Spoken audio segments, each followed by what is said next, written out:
2019 3-year ക്ലിയുടെ question number 22 ആണ് നിങ്ങൾക്ക് ഇന്ന് പരിചയപ്പെടുത്താൻ ഉദ്ദേശിക്കുന്നത്. The question is southernmost point of India.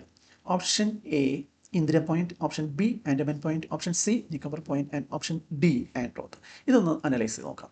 Indira point എന്ന് പറയുന്നത് southernmost point of India, great Nicobar ഐലൻഡ്സിലെ ഏറ്റവും സത്തേൺ പോയിൻ്റാണ് ഇന്ദിര പോയിൻ്റ് എന്ന് പറയുന്നത്. ഇതിൻ്റെ പഴയ പേരെന്ന് പറയുന്നത് പിഗ്മാലിയോൺ പോയിൻ്റ് ആയിരുന്നു. അത് റീനെയിം ചെയ്താണ് ഇന്ദിര പോയിൻ്റ് എന്നാക്കിയിരിക്കുന്നത്.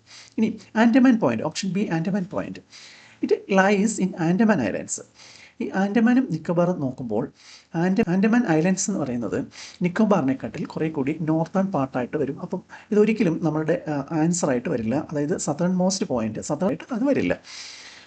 അതേപോലെ നിക്കോബാർ പോയിൻ്റ് എന്ന് പറയുന്നത് എന്താണ്, നിക്കോബാർ റീജിയൻ മുഴുവനായിട്ട് പറയുന്ന ഒരു പേരാണ് നിക്കോബാർ പോയിൻ്റ്. ആൻഡ്രോത്ത് ആണെങ്കിലോ അത് ലക്ഷദ്വീപിലെ ഒരു പോയിൻറ്റും ആണ്. അപ്പം ഒരിക്കലും അതല്ല. അപ്പോൾ കറക്റ്റ് ആൻസർ ഏതാണെന്ന് നമുക്ക് പിക്ചോറിയൽ അനാലിസിസ് വഴിയും നോക്കാം. ബേ ഓഫ് ബംഗാളിലെ ആൻഡമാൻ ആൻഡ് നിക്കോബാർ നിങ്ങളുടെ ഒന്ന് ശ്രദ്ധിക്കാം. അതിലെ ആൻഡമാൻ എന്ന് പറയുന്നത് കുറച്ച് നോർത്തേൺ പാർട്ടാണ്, നിക്കോബാറാണ് ഏറ്റവും സദേൺ പാർട്ട്. ഏറ്റവും സദേൺ പാർട്ടിലെ ഏറ്റവും സദേൺ മോസ്റ്റ് പോയിൻ്റ് ആണ് നമ്മളുടെ ഇന്ദിര പോയിൻ്റ്. അപ്പം ഇങ്ങനെയാണ് നിങ്ങൾ ഒരു കറക്റ്റ് ആൻസറും നമ്മൾ ലോസിമെൻസിൽ ആണെന്നുണ്ടെങ്കിൽ അനലൈസ് ചെയ്ത് കണ്ടുപിടിക്കുക. അതൊരു പിക്ചോറിയൽ അനാലിസിസും കൂടെ ഇതിൽ കൂടെ വരുന്നതുകൊണ്ട് നിങ്ങൾക്ക് വളരെ വേഗം അത് മനസ്സിലാക്കുവാനും ഹൃദയസ്ഥമാക്കാനും പറ്റും.